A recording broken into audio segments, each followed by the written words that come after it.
as always, Mr. Larry King. Today we have a special show for all of you folks out there. We're going to delve into the Tyco scandal. First, we will talk with the engagement partner from PricewaterhouseCoopers, who was responsible for the audit, Mr. Richard Scalzo. Then we will watch a tape of my exclusive interview with Dennis Kozlowski, former CEO of Tyco. He is now serving time in Mid-State Correctional Facility, which is where we conducted the interview. Next, we will talk to an illustrious professor from Harvard University of Business Ethics, Mr. John Smith. Lastly, we will try to gaze upon the future of Tyco by interviewing Mr. Edward Breen. First, let's talk about a little history of Tyco. It was started in 1960 as a research laboratory for the United States government. It went public in 1964 and entered the New York Stock Exchange in 1974. Throughout its years, it was known for making aggressive acquisitions, especially when Dennis Kozlowski took over as CEO in 1992. From 1992 to 2001, revenue increased by $31 billion, from $3 billion in 1992 to $34 billion in 2001, which is an unthinkable increase. Now, no one would ever realize the scandal that follows after that. On January 14th, 2002, Dennis Kozlowski was on top of the world. Businessweek magazine lists him as one of the top 25 corporate managers of 2001. Then, over a week later, he announced his plans to split Tyco into 4 independent, publicly traded companies.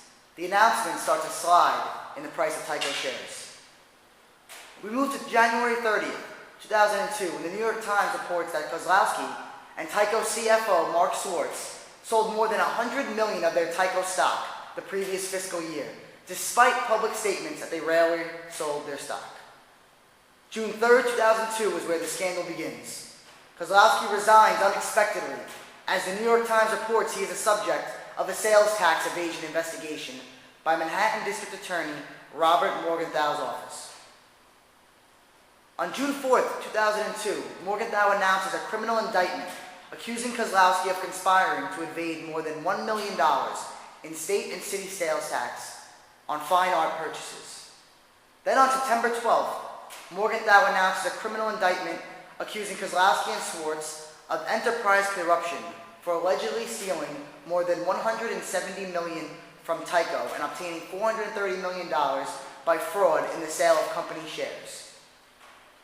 On October 7th, 2003, the first trial of Kozlowski and Schwartz begins, with opening statements in which prosecutors characterize them as crime bosses who looted Tyco. Defense lawyers call them honest executives who deserved and disclosed all corporate payments and perks. On October 28th, the jury is shown a video of a birthday party Kozlowski threw for his wife at a resort in Sardinia. Tyco paid roughly half the $2 million cost of the event, which featured entertainers clad in togas and an appearance by none other than singer Jimmy Buffett. On November 25th, 2003, prosecutors show the jury a video of the $6,000 shower curtain and other lavish furnishings that decorated Kozlowski's Tyco-owned apartment in Manhattan.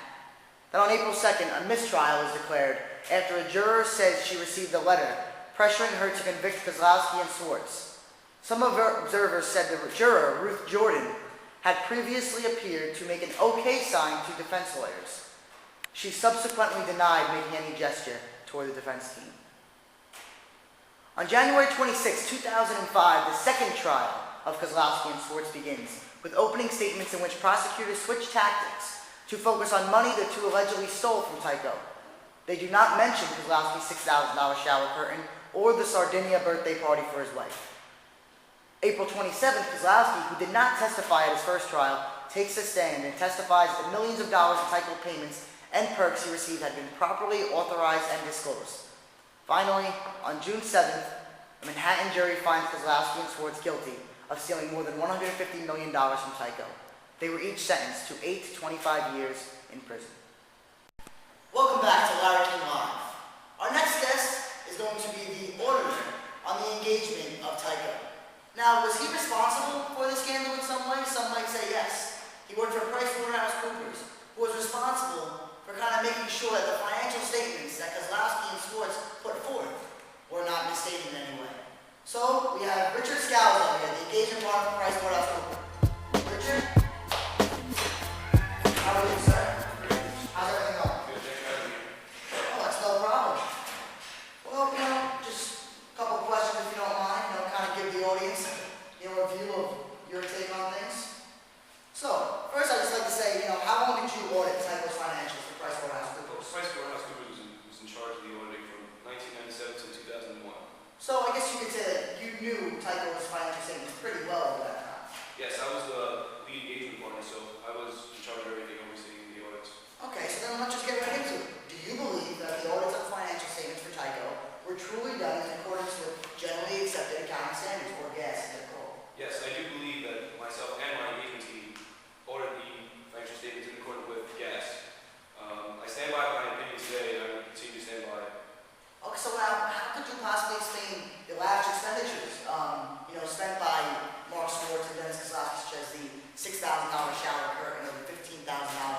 what is really going on there. What would you say to the SEC right now? Well, currently I'm in the process of an appeal to lift my ban so I can continue practicing in public accounting. But if I had to say something to the SEC, I would say that I might have been slightly negligent.